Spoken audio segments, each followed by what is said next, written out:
I came to the psychology of human misjudgment almost against my will. I rejected it until I realized that my attitude was costing me a lot of money and reduced my ability to help everything I loved. That's a quote by Charlie Munger, and that's what we're going to talk about today, the psychology of human misjudgment. Welcome to the Knowledge Project. I'm your host, Shane Parrish.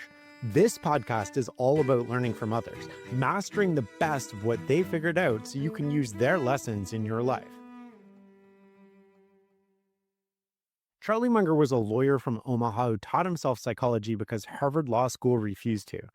Munger was the partner of Warren Buffett, and together they created one of the best track records the world has ever seen, and they used psychology to do it.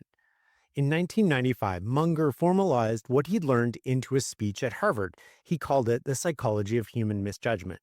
And in it, he identified 24 psychological tendencies that cause systematic errors in thinking. 10 years later, at age 81, he rewrote it from memory, expanding it to 25 tendencies. I published the full updated version on fs.blog with his personal permission. We're the only website, to my knowledge, that has this permission to post it. I'll put the link in the description. The psychology of human misjudgment is one of the most valuable frameworks for understanding human behavior ever created. It's Munger's map of how your brain systematically fools you and how to fight back. Let's dive in. Pattern 1. Reward and punishment superresponse tendency. Munger opened his talk with what he felt is one of the most important and underrated patterns, what he called reward and punishment superresponse tendency, otherwise known as just incentives and disincentives. Munger starts by saying, Well, I think I've been in the top 5% of my age cohort all my life in understanding the power of incentives, and all my life I underestimated it. And never a year passes, but when I get some surprise that pushes my limit a little farther. Munger was perhaps one of the smartest people in business, someone who spent decades intensely studying this topic in his spare time, and he said he still underestimated how powerful incentives are. The simple maxim Munger came up with for this is never ever think about something else when you should be thinking about the power of incentives. Munger's favorite example of getting the incentives right is Federal Express. We had a whole episode on Fred Smith and Federal Express a few months ago, and this story is part of it, but I'm going to repeat it here because it's so revealing about incentives. FedEx built their entire business model on one thing: speed. Packages had to move through one central airport hub every single night, get sorted rapidly, and then get on planes heading to their final destination. The whole system depended on these night shift workers unloading and then loading these planes all in one overnight shift. By daybreak, all planes had to be in the air, but they always had issues getting it done before sunrise. Night after night, at the end of the shift, there would still be planes on the ground not loaded. They tried everything to speed things up. They tried threats, training programs, more supervisors. Nothing worked. Finally, somebody realized they were paying the workers by the hour. Think about Munger's statement from a minute ago. Never, ever think about something else when you should be thinking about the power of incentives. What was FedEx incentivizing on the night shift when they paid workers by the hour? To work slowly. Because if they stretched the job out, they'd get paid more money. A longer shift meant a bigger paycheck. Finally, someone had the obvious realization: pay them by the shift, so when they're done, they can just go home. The problem ended literally overnight. Another short and memorable example of incentives is never ask your barber if you need a haircut. One of Munger's most famous quotes is simple: show me the incentive and I'll show you the outcome. Munger offered 3 antidotes when it came to receiving advice from professionals. Number 1, especially fear professional advice when it is especially good for the advisor. Number 2, learn and use the basic elements of your advisor's trade as you deal with your advisor. And number 3, double check, disbelieve, or replace much of what you're told to the degree that seems appropriate after objective thought. If someone's behavior doesn't make sense to you, ask yourself what the incentives are. Let's leave the final word to American novelist Upton Sinclair, who said, "It is difficult to get a man to understand something when his salary depends upon him not understanding it." Pattern number 2, liking loving tendency. The second tendency is liking loving tendency. We believe, we trust, and agree with people we like. And if someone likes us, we tend to like them back. Once triggered, this creates 3 predictable consequences. First, you ignore their faults and comply with their wishes even when you otherwise wouldn't. You become blind to their flaws. When made aware of them, you make excuses and rationalize them away. Second, you favor anything associated with the object of your affection. This is why influencers are so powerful.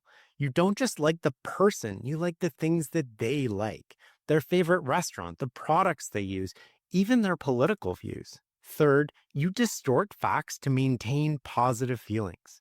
Your brain rewrites reality. You remember good times vividly and minimize or forget the bad times. This creates a feedback loop. Admiration causes liking, which causes more admiration, which causes more loving.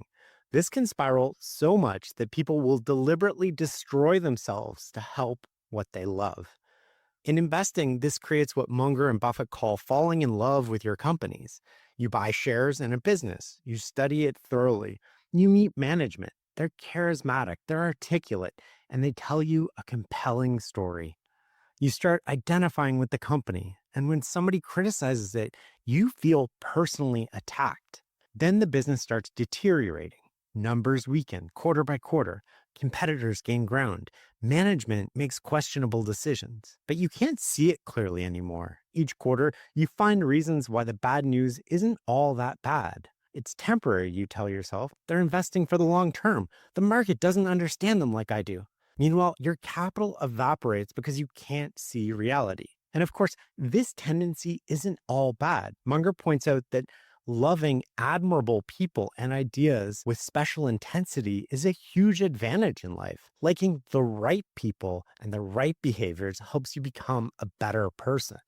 We're especially prone to like people similar to us, those who share our beliefs, our interests, and our attitudes. Also, people who are physically attractive, popular, or charismatic. We're especially vulnerable to people who make us feel special and compliment us.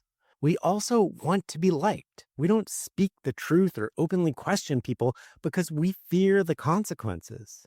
My friend Peter Bevelin writes, "We don't want to be the person that stands out." This is one reason why people who are overly concerned about what others think prefer to be around like-minded people. It's more comfortable than risking social disapproval. This gets in the way. We agree with proposals from our political party and disagree with the other parties, even when they're identical proposals. This carries over into everything, not just politics. Stay objective on the issue and what you want to achieve. The moment you find yourself making excuses for obvious problems, that's a warning sign. Don't dismiss people because you don't like them. And remember, your enemy knows your faults better than you do. And in investing, ask yourself, if I didn't already own this, would I buy it today at the current price? If the answer is no, you might be driven by liking tendency and not rational analysis. Number 3, disliking and hating tendency. The third pattern is the mirror image of liking loving tendency, and Munger recognized it's just as powerful, if not more so. When you dislike or hate something, 3 predictable distortions happen. 1, you ignore the virtues in the object of your dislike, becoming blind to any good qualities, even obvious ones. 2, you dislike people, products, and actions merely associated with what you hate. And 3, you distort facts to facilitate hatred. Your brain literally rewrites reality to justify your negative feelings. And just like the love version, this creates a powerful feedback loop. Dislike breeds hatred, which breeds more dislike, spiraling towards extremes. Munger gives a disturbing example in his talk. When the World Trade Center was destroyed on 9/11, many Pakistanis immediately concluded the Hindus did it. Many Muslims immediately concluded the Jews did it. These weren't reasoned conclusions based on evidence. These were instant cognitive distortions driven by pre-existing hatreds. The brain simply assigned blame to whoever was already hated. Munger's observation, such factual distortions often make mediation between opponents locked in hatred either difficult or impossible. Mediations between Israelis and Palestinians are difficult because facts in one side's history overlap very little with facts from the other side's. When hatred distorts your perception of basic reality, rational discussion becomes impossible. You're literally living in different factual worlds. Munger cites an old English maxim: politics is the art of marshaling hatreds, not hopes, not aspiration. Marshaling hatreds. Think about that for a second. This explains why negative political advertising works. It's easier to motivate people through hatred of an opponent than through love of your own candidate. In investing, this tendency is just as dangerous as the love version. Maybe a company's CEO said something offensive. Maybe they compete with a company you already own.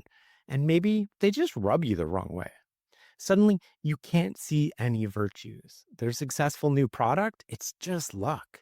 Their growing market share, it's unsustainable. Their innovation, it's a gimmick.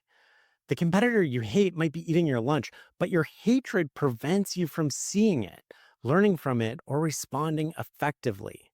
The antidote here is to force yourself to see the virtues even in what you dislike. Ask yourself, what is this person, company, idea doing well? If you genuinely can't think of a single thing, that's the hating tendency at work. Almost no one is 100% bad. The goal isn't to stop disliking things. That's impossible and probably not even desirable. The goal, however, is to not let disliking blind you to reality. Pattern 4, doubt-avoidance tendency. The fourth pattern is one of the most fundamental. We're programmed to remove doubt by reaching a decision. Think about why evolution would wire us this way. If you're a prey animal and a predator appears, the worst response is standing there and thinking, let me carefully weigh my options. You need to decide fast. It's fight or flight. The animal that takes too long becomes lunch. We're deeply uncomfortable with uncertainty. Our brains want resolution. We need to close the loop, even if we don't have enough information. Munger writes that this tendency is so pronounced in man that behavior counter to it is required from judges and jurors. They're forced to delay decisions and wear a mask of objectivity. This mask helps create real objectivity because it forces you to keep your mind more open than it naturally wants to be. What triggers this tendency? Two things really: puzzlement and stress. When you don't understand something and you feel pressure, anxiety, or scarcity, the doubt avoidance tendency kicks into high gear. Your brain desperately wants to resolve the uncertainty and will grab onto almost any answer. In business, this shows up constantly. You're in a meeting, a decision needs to be made. The data, it's incomplete. But sitting with uncertainty feels unbearable. So someone, often the highest status person, proposes a solution. And suddenly everyone feels a little bit of relief. Not because it's the right answer, but because it's an answer. So what's the solution? When the cost of failure is low, decide quickly. And when the cost of failure is high, slow down. That means allowing yourself to sit with uncertainty. When I talked to Daniel Kahneman about this, he said, you delay intuition by focusing on the separate problems. Take the separate dimensions and really think about each dimension separately and independently. Don't allow people to give the final judgment. Say, we will wait until we cover the whole thing. If you find a deal breaker, then you stop. But if you haven't found a deal breaker, wait until the end. Your decision is almost certainly going to be better. So be slow to form opinions, and once you do, they're very hard to change. When the stakes are high, move very slowly. Number 5, inconsistency-avoidance tendency. Our brains conserve energy by being extremely reluctant to change. Once something is locked in, whether it's a habit, a conclusion, a commitment, or even an identity, your mind will fight to keep it consistent. Munger's observation here is brutal. Few people can list a lot of bad habits that they have eliminated, and some people cannot identify even one of these. Instead, practically everyone has a great many bad habits he has long maintained despite their being known as bad. You know your bad habits are bad. Everybody knows, but they persist anyway because this tendency makes changing vastly harder than just continuing. Habits are like chains that slowly form, small, link by link, decision by decision. The terrifying part, they were too light to be felt before they became too strong to be broken. The first few times you do something, it feels like nothing. Just one cigarette, just one day skipping the gym, just one shortcut on quality. Each instance seems trivial, but you're forging a chain. By the time you feel the weight, breaking it requires enormous force. Ben Franklin understood this perfectly when he said, "An ounce of prevention is worth a pound of cure." But this doesn't apply to just habits. It locks in previous conclusions, loyalties you've declared, your reputational identity, commitments you've made. Once you've staked out a position, changing it feels like inconsistency, and your brain will do mental gymnastics to avoid that feeling. The more time, money, effort, or pain you invest in something, the more you feel the need to continue, whether it's right or not. We don't want to waste our efforts, so we protect our ego and avoid the pain of accepting a loss. Psychologist Alan Teeger wrote about the Vietnam War. The longer the war continued, the more difficult it was to justify the additional investments in terms of the value of possible victory. On the other hand, the longer the war continued, the more difficult it became to write off the tremendous losses without having anything to show for them. This plays out everywhere. A CEO keeps a disastrous hire because admitting the mistake feels worse than ongoing damage. You hold a declining stock because selling means facing a loss. I put $10,000 into this. I must prove that I made the right choice. Politicians continue failed policies because reversing course looks weak. Voters vote for the same party regardless of their policies.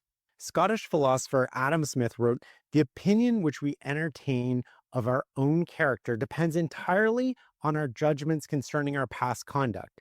It is so disagreeable to think ill of ourselves that we often purposely turn away our view from those circumstances which might render that judgment unfavorable." And Warren Buffett added, "What the human being is best at doing is interpreting all new information so that their prior conclusions remain intact." This happens even in hard science. Max Planck, a Nobel laureate in physics, observed a new scientific truth does not triumph by convincing its opponents and making them see the light, but rather because its opponents eventually die and a new generation grows up that is familiar with it. Even Einstein fell victim at the end of his career to this. Early Einstein was brilliant at destroying his own previous ideas, but the older Einstein never accepted the full implications of quantum mechanics, partly because it was inconsistent with conclusions he'd reached at his peak. If it happened to Einstein, it's happening to you.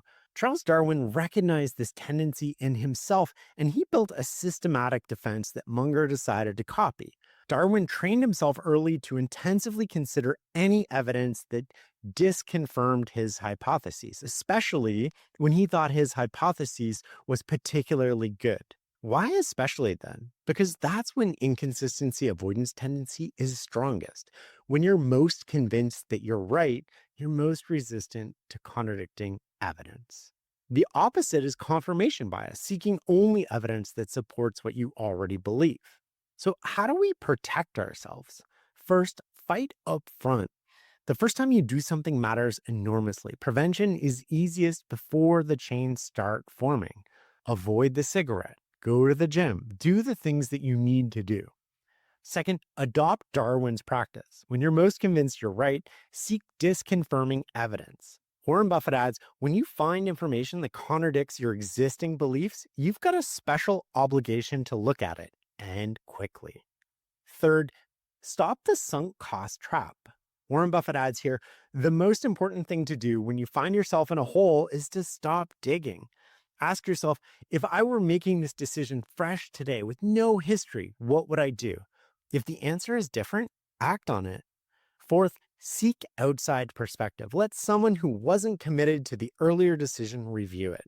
And finally, use it positively. If you want to change, make a public commitment. Let your inconsistency avoidance tendency work for you instead of against you. The rare life that is wisely lived, Munger says, has in it many good habits maintained and many bad habits avoided or cured. The key word, avoided, because once those chains form, you'll wear them for life. Number 6, curiosity tendency. Think of this as the antidote to the biases we've been talking about. Humans are the most curious species. And when you combine human curiosity with education, you get the ability to counteract most of these psychological forces. Curiosity is the tendency that makes you question your own thinking. Incentive cost bias. Curiosity prompts you to ask, what's really motivating this person? Liking loving tendency. Curiosity prompts you to say, what am I not seeing because I like this person? Or the opposite, what am I ignoring because I hate this person? Number 3, doubt avoidance. Curiosity makes us ask, what don't I know yet? Number 4, inconsistency avoidance. Curiosity challenges us by asking us, what if my previous conclusion was wrong? Munger had a beautiful observation here. He said the curious are also provided with much fun and wisdom long after formal education has ended.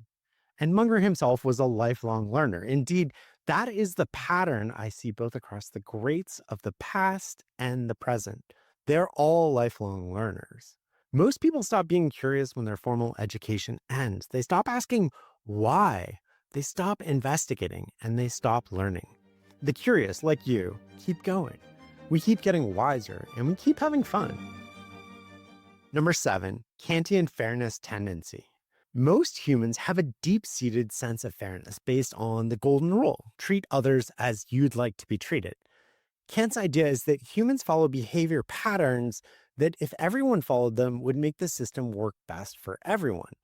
Munger observed that humans don't just follow this principle, we expect it from others. And when that expectation is violated, we react with intense hostility.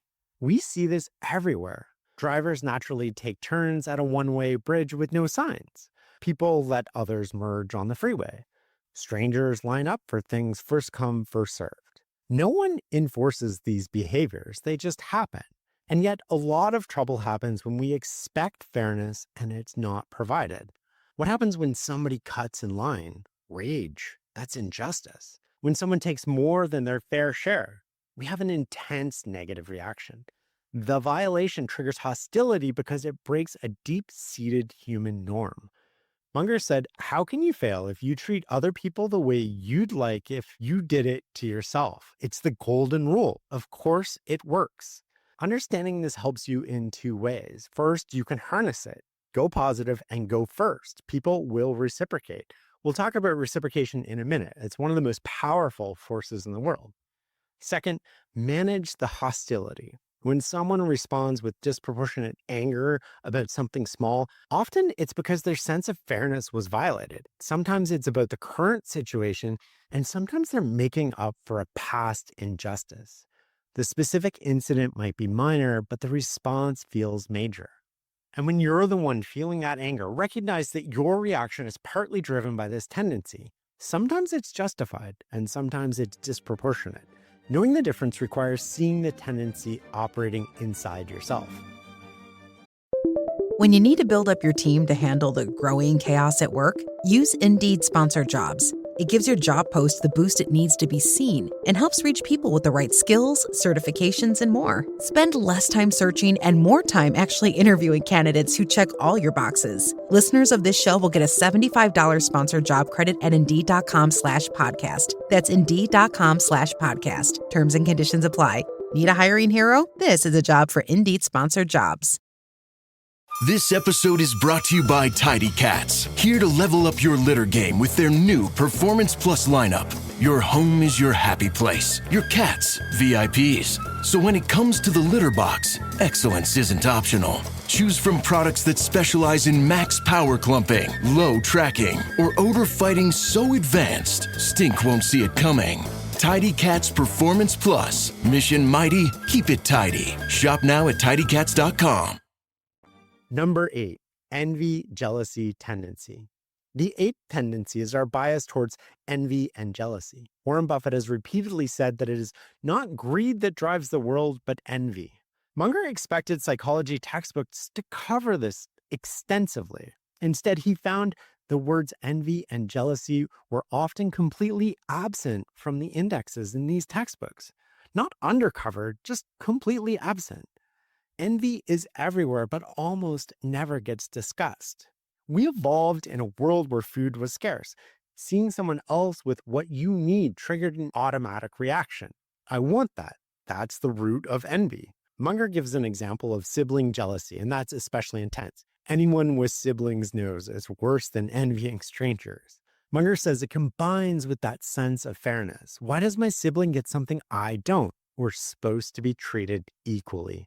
Ancient civilizations understood how dangerous this was. The Ten Commandments explicitly warned, don't covet your neighbor's house, his wife, his servants, his animals. Why such an emphasis? Because they recognized envy as one of the most destructive forces in human affairs. It's also extreme in modern life. Many big law firms, fearing disorder from envy and jealousy, have long treated all senior partners alike in compensation, no matter how different their contributions to firm welfare. They're willing to destroy their incentive structure just to avoid triggering envy. That's how powerful and destructive this tendency can be. So why isn't this covered more? Well, Munger's theory is that there's a taboo against identifying envy as the cause of someone's argument. When was the last time someone in a group discussion said, you're just arguing that because you're envious? It doesn't happen, even when it's obviously true. Munger says labeling a position as envy-driven will be regarded as extremely insulting to the position taker, possibly more so when the diagnosis is correct than when it is wrong. And envy is supercharged now. You open Instagram and you can instantly see both people you know and people you don't know with a new car, on vacation, or with a new watch, or a new and sexy partner, or whatever it is. Financial historian Charles Kinderberger offered, there's nothing so disturbing to one's well-being and judgment as to see a friend get rich. And Aristotle observed, envy is pain at the good fortune of others. We envy those who are near us in time, place, age, or reputation. For investors, envy is particularly dangerous. You see a competitor's stock soaring, a colleague makes a fortune on something you passed on. The envy clouds your judgment. You might avoid analyzing competitors, make impulsive decisions to catch up, or take excessive risk to match someone else's returns. Munger and Buffett's advantage was that they genuinely didn't seem to experience envy. When asked about missing opportunities, they'd shrug and move on. When competitors succeeded, they'd analyze what happened objectively. This emotional detachment is a massive competitive advantage. So how do we fight this? The first step is recognizing it in yourself. When you feel it, name it. Don't let it masquerade as a principled disagreement.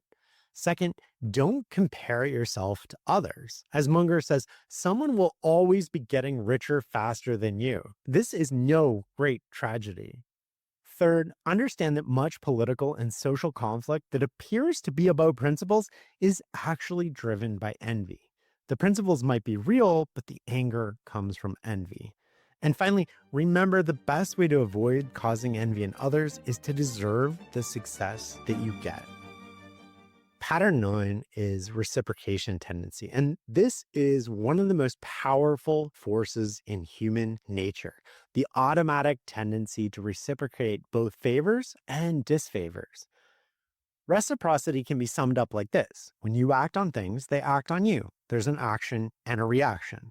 My friend Peter Kaufman has a perfect example. You're in an elevator with a stranger. You have 3 choices. You can smile and say good morning, and 98% of the time, the other person will smile back. You could scowl and hiss, and 98% of the time, they will scowl and hiss back at you. Or you can do nothing. 98% of the time, you get nothing back. Here's the key. If you want the world to do most of the work for you, you have to go first. You get back whatever you put out. So if you're grumpy, people are grumpy back. If you take advantage of customers, they don't stay customers long. If you step on people to get ahead, they're going to step on you. When pushed on, we push back. The same is true for others. The harder we push, the harder they push back. But if you go positive and you go first with no strings attached, you unlock the most powerful force in the world working for you instead of against you. Let's go back to that elevator example for a second. If there's a 98% chance of benefit and only a 2% chance someone tells you to screw off or gives you a dirty look, why don't more people do it? Well, we're much more afraid of loss than we are attracted to gain. So we're willing to give up the 98% to protect against the 2% chance of looking foolish. This is loss aversion. Legendary singer Bono said, "I know 10% of the people in the world are going to screw me. That's okay. If I'm not willing to be vulnerable and expose myself to that 10%, I'm going to miss the other 90%. This tendency operates at the subconscious level, which makes it easy to exploit.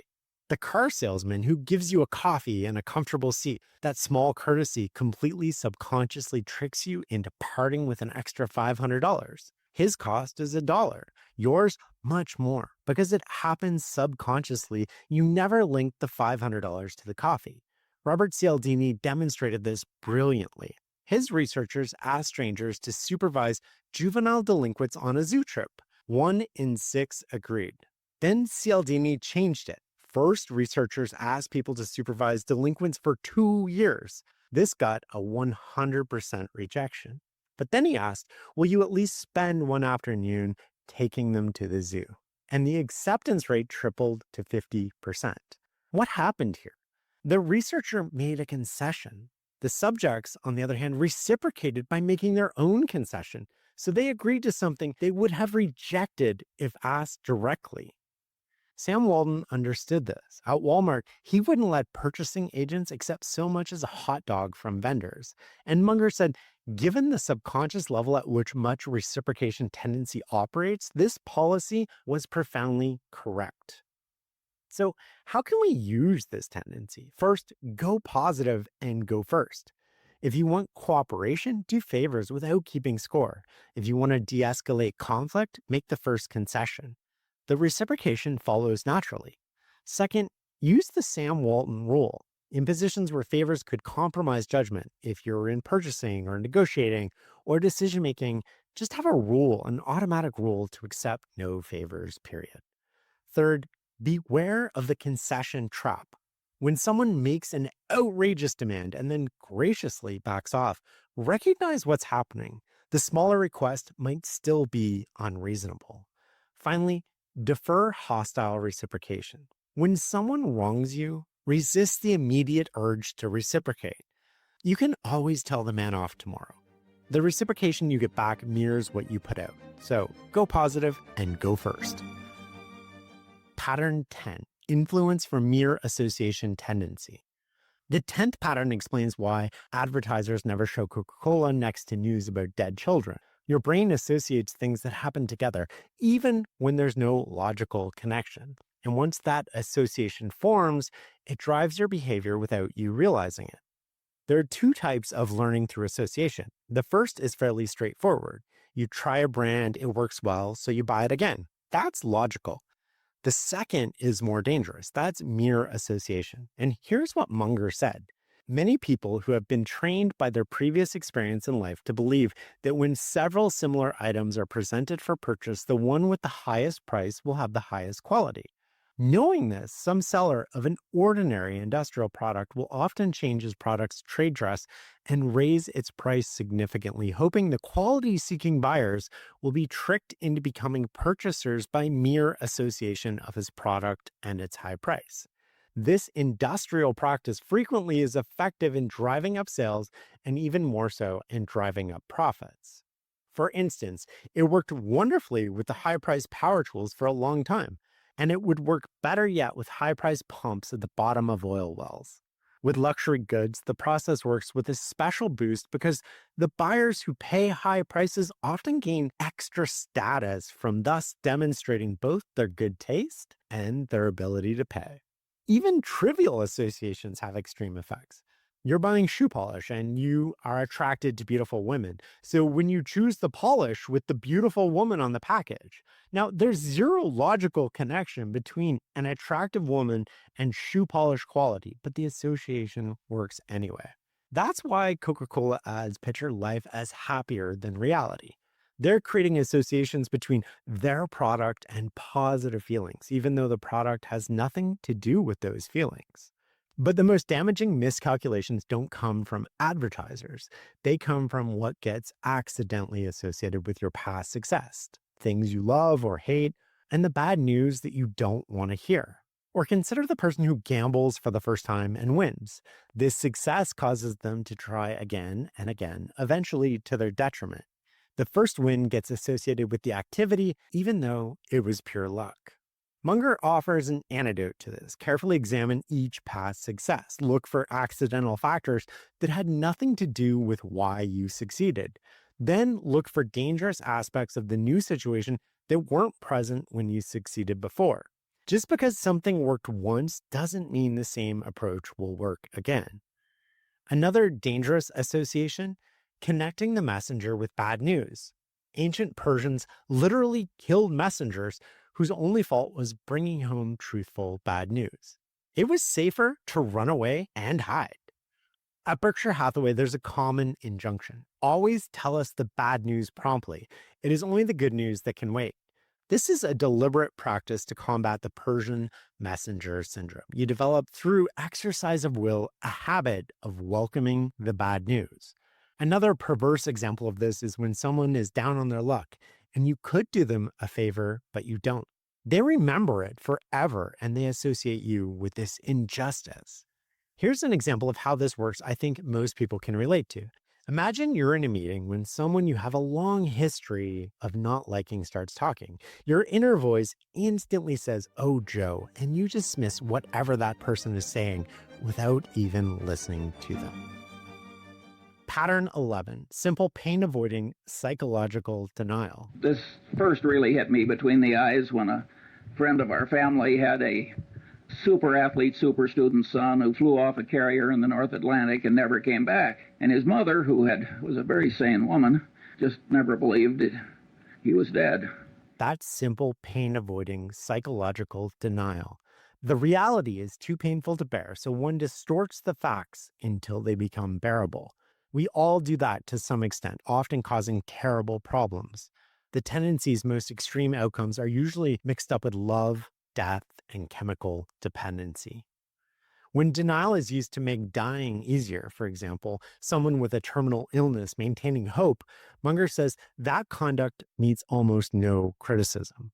But in cases of addiction, denial becomes particularly dangerous because it mixes with moral breakdown. Addicted people tend to believe they remain in respectable condition with respectable prospects. They display extremely unrealistic denial of their reality as they go deeper and deeper into their addiction. They genuinely cannot see what's obvious to everyone around them. Munger noted that nowadays, Alcoholics Anonymous routinely achieves about a 50% cure rate by causing several psychological tendencies to act together to counter addiction. However, Munger notes that sobriety, this cure process, is typically difficult and draining, and a 50% success rate still implies a 50% failure rate. His conclusion is stark. One should stay far away from any conduct at all likely to drift into chemical dependency. Even a small chance of suffering an ounce of prevention is worth a pound of cure. This is prevention thinking, again, at its core. Wisdom is prevention. Don't rely on your ability to see clearly once denial has set in. By the time denial activates, you've already lost the ability to accurately assess the situation. Number 12, excessive self-regard tendency. People systematically overestimate themselves and their own opinions. Munger cites a study where 90% of Swedish drivers judge themselves to be above average. Think about that mathematically. It's literally impossible. Yet everyone believes something like that about themselves. We overestimate ourselves in almost everything. This applies to your major possessions too. You think your children are smarter, more talented, and better looking than they objectively are. We even overappraise our minor possessions. Once we own something, it suddenly becomes worth more to us than we'd pay for it if we didn't already own it. Psychology calls this the endowment effect. And applied to decisions, it means once you commit, your brain rewrites history to make your choice seem smarter than it was. Munger gives a lottery example. When numbers are distributed randomly, fewer people play.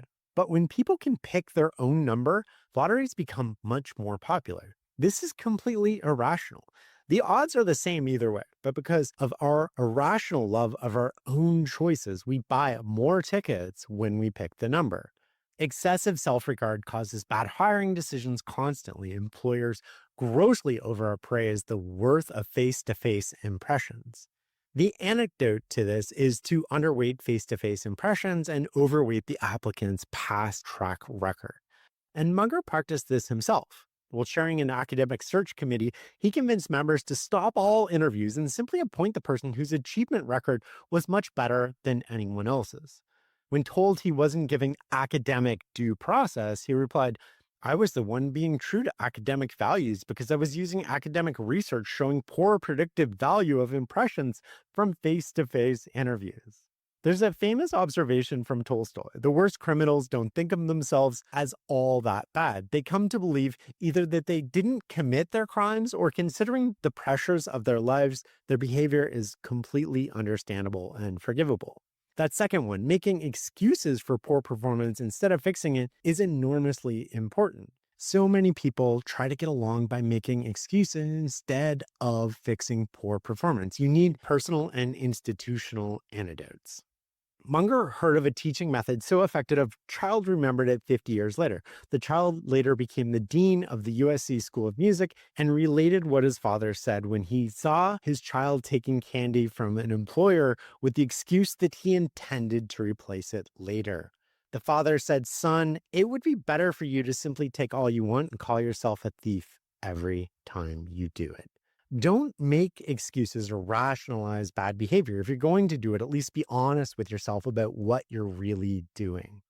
The best antidote to excessive self-regard is to force yourself to be more objective when thinking about yourself, your family, and your friends, your property, and the value of your past and future activity.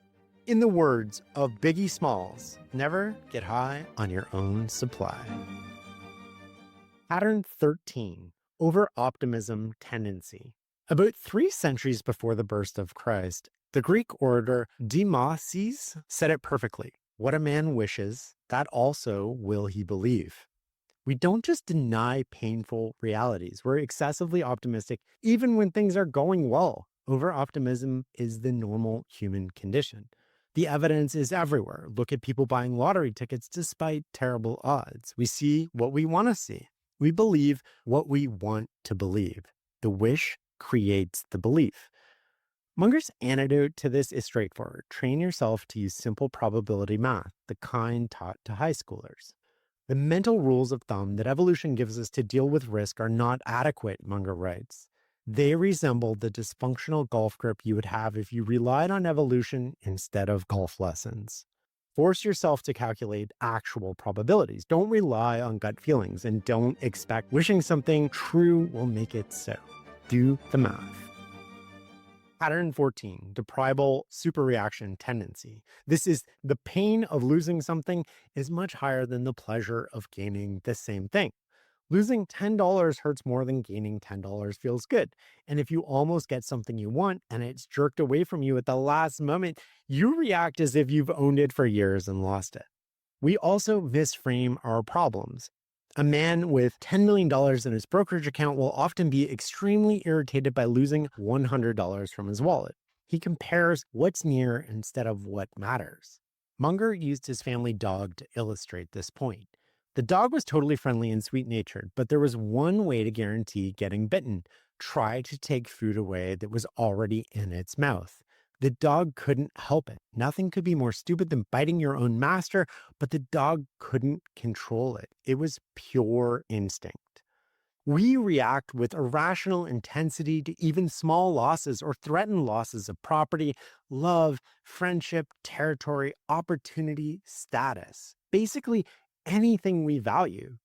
Munger once bought a house from neighbors locked in permanent hatred. The cause? One neighbor planted a tiny tree that blocked maybe 1 degree out of 180 of the other neighbors' harbor view. 1 degree. That's all it took to create a blood feud.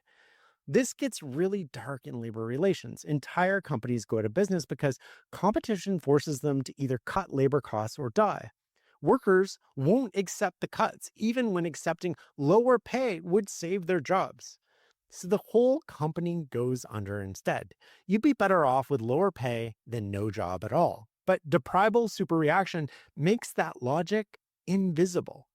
Gambling exploits this ruthlessly. Slot machines give you tons of near misses. Bar, bar, lemon. You almost won. You're so close. But each near miss triggers Deprival-Superreaction. Open outcry auctions are designed to trigger this too. You bid, and then someone outbids you. You almost had it, just one more bid. The cycle keeps going. Social proof convinces you the last price was reasonable, and Deprival-Superreaction makes you desperate not to lose what was almost yours. Warren Buffett's solution to this was very practical. Don't go to auctions. One antidote, learn poker, because it teaches you when to fold. So how do you fight this? First, catch yourself reacting with irrational intensity to a loss. Ask, am I overreacting because something's been taken away, not because it actually matters? Second, know when to fold. Be willing to cut your losses. Don't throw good money after bad just because you can't admit the initial investment was wrong. Third, in negotiations, watch for fighting too hard over small things just because they feel like losses. Frame things as gains instead. The loss of something will always hurt more than it rationally should. That's hardwired into us. You can't eliminate that feeling, but you can recognize that it's happening and adjust your response. Pattern 15, social proof tendency. This is probably the easiest to understand because you've been doing it your whole life. Think back to your teen years. Your mom asks you why you did something stupid, and your answer, if you were like me anyway, is because everybody else was doing it. Well, it turns out that that instinct doesn't go away when you become an adult. It just gets way more expensive. Psychology professors love this tendency because they can make people do ridiculous things with it. The classic experiment uses an elevator and some actors. When a stranger walks in, they encounter people already inside who've been told to face the back wall, just standing there silently facing the wrong direction. And what does the stranger do? Often they turn around and face the back wall too. Your brain sees everyone doing something and assumes it must be right, even when it makes zero sense. Social proof triggers most powerfully when you're puzzled or stressed. When you're both at the same time, that's when you're most vulnerable. Sketchy sales organizations know this, so they manipulate you into situations that combine isolation and stress. The isolation means the only social proof you see is the salesman and maybe a few other buyers. The stress makes you desperate to resolve the situation by going along. Cults use exactly the same playbook. Smart business executives aren't immune either. We don't just copy others, we copy people we admire. We want what they want. It's not about the thing itself, it's about the status it signals to others. Munger tells a story about oil companies. Big shot businessmen get into these waves of social proof. Do you remember some years ago when one oil company bought a fertilizer company? And every other major oil company practically ran out and bought a fertilizer company. And there was no more damn reason for all these oil companies to buy fertilizer companies. But they didn't know exactly what to do. And if Exxon was doing it, it was good enough for Mobil or vice versa. And of course, I think they're all gone now. It was a total disaster. Why did they copy each other? Because deciding how to use your capital is hard. But if Exxon did it, it must be okay, right? Here's the real disturbing part. It's not just action that misleads you, it's inaction too. When you're uncertain and you see other people doing nothing, your brain interprets this inaction as social proof that doing nothing is the correct thing to do. There's a famous case about Kitty Genovese. She was attacked and killed while many people watched her hurt. Nobody helped. Why? Because they looked around and saw nobody else helping and assumed that meant helping wasn't the right thing to do in this circumstance. Each person's inaction reinforced everyone else's inaction, and someone died because of it. This is why in emergency training, you're taught immediately to point to a specific person and say, you call 911, not someone call 911. You break the diffusion of responsibility. A similar thing happens in corporate boardrooms. Outside directors sit there and let almost everything slide until it becomes a public embarrassment. They don't want to speak up. Why? Well, Warren Buffett answered this. He said, it's a little bit like belching at the dinner table. If you do it too often, you'll find you're eating in the kitchen pretty soon. So train yourself to ask, is everyone doing this because it's smart or just because everyone else is doing it? As Munger said, learn how to ignore the examples from others when they're wrong because few skills are more worth having. Pattern 16, contrast-misreaction tendency. This pattern is probably costing you money right now. Your brain doesn't measure things in absolute terms, it measures contrast. Your eyes don't see absolute brightness, they see the difference between light and dark. As your perception goes, so goes everything else about how you think. Here's how this plays out. You're buying a $50,000 car, which is the average price these days. The salesman offers you a leather dashboard upgrade for $1,000. In isolation, you'd never pay $1,000 for the leather dashboard, but compared to $50,000, it feels like nothing. So you say yes. Your inner monologue says something like, what's an extra $1,000 when you're already spending $50,000? Car salesmen, of course, know this. That's why they save all the expensive add-ons for after you've committed to the big purchase, when your brain measures everything against that huge number. And this gets more serious with life decisions. A woman with terrible parents meets a man who's just okay. He's not great, he's not terrible, he's just okay. But compared to her awful parents, he seems amazing, so she marries him. Or a guy gets divorced from a difficult spouse. Spouse number 2 is also problematic, but compared to spouse number 1, they seem great. They're not judging on absolute merits. They're judging based on relative contrast, and that's how people end up in suboptimal situations. This tendency gets really dangerous when changes happen slowly, one tiny step at a time. Each step seems fine because the contrast is small, but you're walking towards disaster. Your brain can't see it because it's focused on tiny differences between steps, not the huge difference between where you started and where you'll end up. You've heard of the boiling frog. A frog that you put into slowly heating water doesn't jump out because the temperature change is gradual. Meanwhile, if you put the frog into the boiling water, it will jump out. Now, I think this is just a story and no frogs were harmed in the making of this podcast, but I think the example rings true. Businesses die exactly the same way, slow deterioration that nobody notices because each day is only slightly worse than the day before. Ben Franklin, who said, a small leak will sink a great ship. So how do you protect yourself? Force yourself to judge things on absolute merit, not in contrast to what came before. When you see an original price crossed out to show a sale price, recognize what's happening. The contrast is manufactured to trick you. In modern life, the shortcut causes systematic errors constantly. Pattern 17, stress-influence tendency. Stress changes how you think in ways that can be dangerous. Light stress helps performance. That nervous energy before an exam can sharpen your focus. But heavy stress, that's where things get weird and dangerous. Most people think about stress causing depression, and acute stress depression is real. It creates extreme pessimism and crushing fatigue. But there's something even more disturbing. Most people know Pavlov for his salivating dogs. He trained them to drool when he rang a bell by repeatedly giving them food when he rang it. Basic conditioning made him famous. But his last work, done in his 70s and 80s, was far more disturbing, and almost nobody knows about it. Stress-induced mental changes. Here, my favorite example is the great Pavlov, and he had all these dogs in cages, which had all been conditioned into changed behaviors. And the great Leningrad flood came, and just went right up, and the dog's in a cage, and the dog had as much stress as you can imagine a dog ever having. And the water receded in time to save some of the dogs, and Pavlov noted that they'd had a total reversal of their conditioned personality. This sent Pavlov into what Munger called a near frenzy of curiosity. So Pavlov spent the rest of his life deliberately giving dogs nervous breakdowns through stress, then trying to reverse them, keeping very careful records. He discovered 4 things. 1, he could predict which dogs would break down easily and which would be harder to break. 2, the dogs that were hardest to break were also the hardest to fix afterward. 3, any dog could be broken with enough stress. There were no exceptions. 4, he couldn't reverse the breakdown except by applying more stress. Munger found this research while trying to understand how cults turn normal people into brainwashed zombies. When parents want to deprogram their kids captured by cults, should they be allowed to use stress to undo stress-based programming? It's an interesting question, and here's why it matters. First, extreme stress can completely flip your cognitive patterns and loyalties.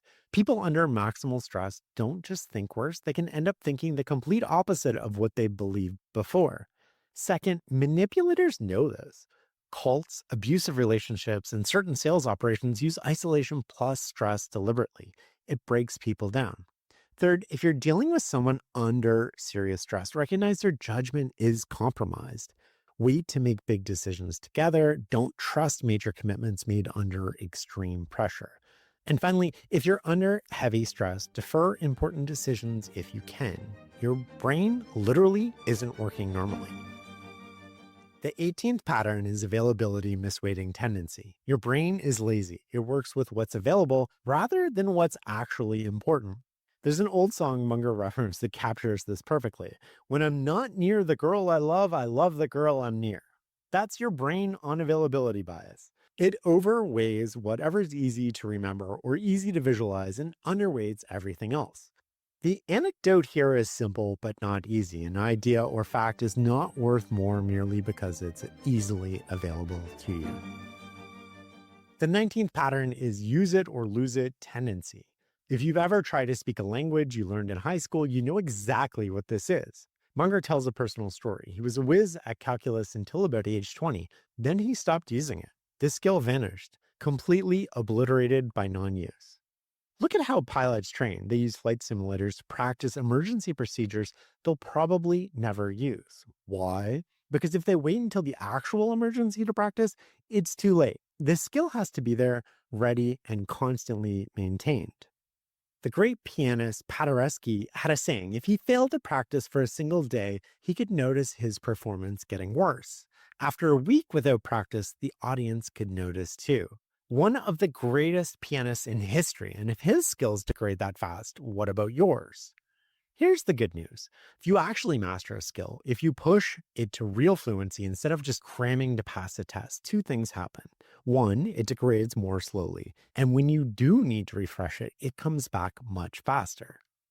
So the lesson isn't just practice. It's practice until you really know it. Think about the skills that matter most to your career or life. Are you practicing them regularly, or are they slowly fading away while you assume they'll be there when you need them? Munger says a wise man practices his useful, rarely used skills as a sort of duty to his better self. Not just the skills you use every day, but the ones you might need for the next year or 5 years from now. The 20th pattern is drug-misinfluence tendency. This one is pretty straightforward. Drug addiction is one of the worst things that can happen to a human mind. Remember denial from earlier. Drug addiction combines that same denial with chemical dependency. It's a vicious combination. Alcoholics Anonymous has a 50% cure rate. Munger's conclusion was simple and absolute. One should stay far away from any conduct at all likely to drift into chemical dependency. Even a small chance of suffering so great a damage should be avoided. He doesn't say use moderation. He says stay far away from anything that might drift into chemical dependency, period. Don't rely on your ability to handle it, and don't assume that you'll be different. By the time chemical dependency activates, along with your denial mechanisms, you've already lost the ability to see your situation clearly. The only winning move is not playing at all. The 21st pattern is senescence-misinfluence tendency. Senescence means aging, and with advanced age comes natural cognitive decay. This happens differently for different people, but it happens to everyone eventually. Learning complex new skills when you're very old is challenging. That ability gets harder and harder. But some people remain sharp at maintaining intensely practiced skills until late in life. Skills you've drilled into yourself over years can stick around. New complex skills, that's much harder to pick up. Munger made an interesting observation. He said old people like me get pretty skilled without working at it, at disguising age-related deterioration because social convention like clothing hides much decline. Society gives older people cover for declining abilities, and older people get good at working around their limitations in ways that aren't always obvious, which means the decline is often worse than it appears. Munger's prescription here is continuous thinking and learning done with joy can somewhat help delay what is inevitable. Notice the honesty. It can somewhat help delay what is inevitable, not prevent, delay. Keep learning, keep thinking, do it with joy. That's your best shot at keeping your mind sharp as long as possible. This episode is brought to you by Accenture. When your advertising operations fall out of sync, everything else follows. Spotify and Accenture are working together to reinvent the rhythm of ad sales, using automation, analytics, and smarter workflows to simplify campaign delivery and access better data across the business. The result? Less time spent on operations, more time connecting brands with the moments and fandoms that matter most. Learn more at accenture.com/Spotify. Shipping, billing, admin, payroll, marketing. You're managing all the things, so why waste time sending important documents the old-fashioned way? Mail and ship when you want, how you want with Stamps.com.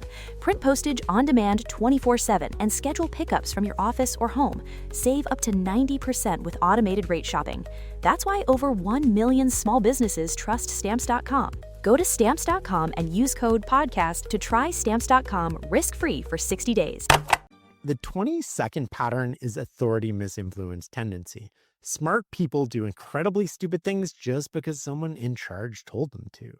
Humans evolved living in dominance hierarchies. We're born mostly to follow leaders. This is literally baked into our DNA, and society reinforces it everywhere. Companies, governments, militaries, even schools. But when the leader is wrong, or when the leader's ideas get misunderstood, people suffer, often catastrophically. Some examples are darkly funny. A physician left a written order for a nurse treating an earache, 2 drops twice a day, R.ear. The R.ear meant right ear, but the nurse read it as instructions and administered the eardrops into the patient's anus. Other examples are tragic. Here's where it gets disturbing. Co-pilots get simulator training specifically teaching them to ignore foolish orders from boss pilots, from the captain. But even after this training, co-pilots in simulators will still allow the plane to crash because of some obvious error created by the chief pilot. They've been trained for thousands of hours. They know the pilot is making an obvious mistake that will kill everyone, and yet they still can't override the authority figure, even in simulations. Munger tells one more story about how absurd this gets. An angler went tarpon fishing in Costa Rica with a guide who spoke limited English. The angler got a big fish on the line, and the guide kept giving him directions: tip up, tip down, reel in. Finally, when the guide wanted the angler to apply more pressure by bending the rod, he said in English, "Give him the rod, give him the rod." The angler threw his expensive rod at the fish. Last seen, it was going down the river toward the ocean. That's how powerful the tendency to follow authority figures is. It can turn your brain into mush. Here's Munger's final example. A psychology PhD becomes a CEO of a major company. He creates an expensive new headquarters with a great wine cellar at an isolated site. Money starts running short. His underlings tell him they're running out of cash. His response: take the money out of the depreciated reserves. Now, a depreciation reserve is a liability account. You can't take money out of it. That's not how accounting works. But he's the CEO, so his employees tried to figure out how to do what he said, even though what he said was impossible. Munger's observation is that undue respect for authority is so strong that terrible CEOs remain in control of important institutions long after it's obvious they should be removed. Authority-misinfluence tendency protects them. So how do you counter this? First, be very careful who gets appointed to power. Once someone's in an authority position, they'll be hard to remove. Second, if an authority figure tells you to do something obviously wrong, recognize what's happening. Your brain is being turned into mush by their position, not by the logic of their argument. Third, create systems that allow challenges to authority. Red teams, devil's advocates, anonymous feedback. Make it safe for people to question you, because you're going to make mistakes. And if people can't tell you, those mistakes might kill the organization. Pattern 23. Twaddle tendency. Twaddle means meaningless chatter. Munger's point is simple. Humans are born to twaddle and pour out nonsense that does serious damage when real work needs to get done. Some people produce copious amounts of twaddle. Others have very little, but everyone does it to some degree. Munger tells a great story about a honeybee experiment. And the honeybee goes out and finds the nectar, and he comes back and he does a dance that communicates to the other bees where the nectar is, and they go out and get it. Well, some scientist who was clever, like B.F. Skinner, decided to do an experiment. he put the nectar straight up, way up. Well, in a natural setting, there is no nectar way the hell straight up. And the poor honeybee doesn't have a genetic program that is adequate to handle what he now has to communicate. And you'd think the honeybee would come back to the hive and slink into a corner. But he doesn't. He comes into the hive and does this incoherent dance. And all my life, I've been dealing with the human equivalent of that honeybee. and it's a very important part of human organization to set things up so the noise and the reciprocation and so forth of all these people who have what I call say-something syndrome don't really affect the decisions. Munger's observation, all my life I've been dealing with the human equivalent of that honeybee. Here's his prescription. It's a very important part of wise administration to keep prattling people pouring out twaddle, far away from the serious work. He quotes a famous Caltech engineering professor who said, the principal job of an academic administration is to keep the people who don't matter from interfering with the work of the people that do. Harsh? Yes, but often true. So how do you protect yourself from twaddle? First, recognize it in yourself. When you don't actually know something but feel compelled to talk anyway, you're the confused honeybee doing an incoherent dance. Just stop. Second, protect your best people from the constant meetings and status updates that don't move real work forward. That's often just twaddle disguised as process. Third, learn to identify who's contributing substance versus who's filling the air with noise, and then structure your time accordingly. The 24th pattern is reason-respecting tendency, and it's one of the more positive ones. Humans have a natural love of accurate thinking and a joy in exercising their minds. That's why crossword puzzles, Sudoku bridge, and chess are popular. We enjoy using our brains, and this has powerful implications. People learn much better when a teacher gives correct reasons for what's being taught, instead of just saying, this is how it is. Few practices are wiser than thinking through reasons before giving orders and then communicating those reasons to the person receiving the order. Nobody understood this better than Karl Braun, who designed oil refineries with spectacular skill. He had a simple rule in his company. You had to tell who was to do what, where, when, and why. If you wrote a memo or gave an order and left out the why, Braun was likely to fire you. He knew that ideas get through best when the reasons are meticulously laid out. The question why is what Munger calls a sort of Rosetta Stone opening up the major potentiality of mental life. Here's where it gets interesting and a bit disturbing. Reason-respecting tendency is so strong that even meaningless or incoherent reasons will also increase compliance.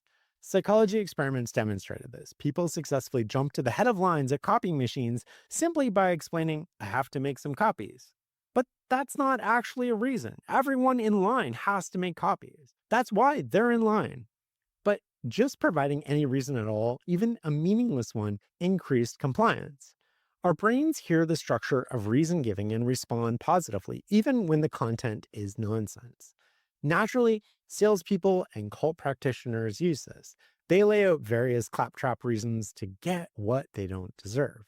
So what should you do? First, when you're leading, teaching, or managing, always explain why. Not just what to do, but why it matters. Your instructions will be followed better, understood better, and remembered better. Second, implement Karl Braun's rule. Who, what, where, when, and why. Make the why explicit. Third, when someone's giving you reasons, evaluate whether those reasons are real or just have the structure of reason giving with no substance. Because I need to make copies sounds like a reason, but it isn't. Number 25, Lollapalooza tendency. We've covered 24 psychological tendencies. Each one is powerful individually. Each one is capable of causing serious errors in judgment. But here's what Munger realized that academic psychology had missed. The real danger comes when multiple tendencies combine and reinforce each other. That's the 25th and final pattern, Lollapalooza tendency. Munger says bluntly, this tendency was not in any of the psychology texts I once examined, at least in any coherent fashion, and yet it dominates life. The most important pattern was completely absent from academic psychology. Remember the Milgram experiment where they had people give electric shocks to other people? The academic psychology spent over 1,000 papers trying to understand why ordinary people gave what they thought were massive electric shocks just because an authority figure told them to. And Munger saw it immediately. It was about 6 powerful tendencies acting together. There's the authority from the professor, the social proof from inactive bystanders, commitment from having started small, doubt avoidance reducing their ability to think clearly. Each tendency alone might have been resistible, but all 6 acting together, they created a Lollapalooza effect. The extreme success of cults comes from this as well. They bring pressure from many psychological tendencies to bear simultaneously. Isolation removes competing influences. Stress breaks down patterns. Social proof from others converts. Reciprocation from love bombing, commitment through small steps, authority from charismatic leaders, doubt avoidance from providing quick answers. Enough combined pressure and minds snap into a new configuration. Remember New Coke? That was a Lollapalooza in the opposite direction. Deprival-Superreaction from taking away something consumers felt like they owned. Liking loving for the brand being violated. Social proof as outrage spread. Commitment from decades of loyalty gone. All working together. The result nearly destroying one of the world's most valuable brands. Here's another example. McDonnell Douglas needed to do evacuation tests for plane certification. They simulated emergency evacuation, dark hangar, 25-foot drop to concrete, rubber chutes.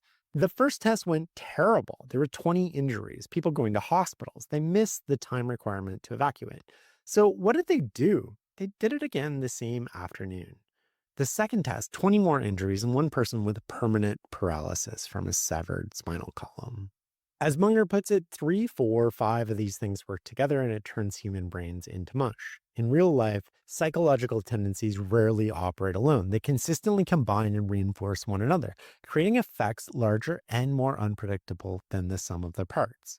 That's what changes history. That's what builds and destroys companies. And that's what turns normal people into fanatics or geniuses. When you're analyzing any important situation, don't just look for one psychological tendency, look for multiple tendencies working together. That's where the real power and danger lies. When you see extreme outcomes, Berkshire Hathaway's success or New Coke disasters, cult conversions, corporate catastrophes, ask what combination of tendencies created this? Be alert when multiple tendencies are being used to manipulate you. Cults have figured this out. Sales organizations have figured it out too. And political movements have also figured it out. When you feel overwhelming pressure to do something, check whether multiple tendencies are being triggered simultaneously. It's the pattern that dominates life. Charlie Munger died on November 28, 2023, 1 month before his 100th birthday. He spent his final years doing exactly what he'd always done, reading, thinking, and telling anyone who would listen about the systematic errors lurking in the human mind. He never stopped admitting his mistakes. Here's what matters. Munger's Psychology of Human Misjudgement isn't about being smarter than everyone else. It's about being honest with yourself. These tendencies are operating in your brain right now, always. You're not going to eliminate them, but what you can do is see them clearly and build defenses against them. Munger often quoted Richard Feynman. The first principle is that you must not fool yourself, and you are the easiest person to fool. That's the entire framework in one sentence. Munger spent 99 years building the checklist, making the mistakes, and sharing the lessons, and he left us a user's manual for the human mind. The framework is yours. The question is whether you'll use it. Thank you for listening and learning with me. I will see you next week.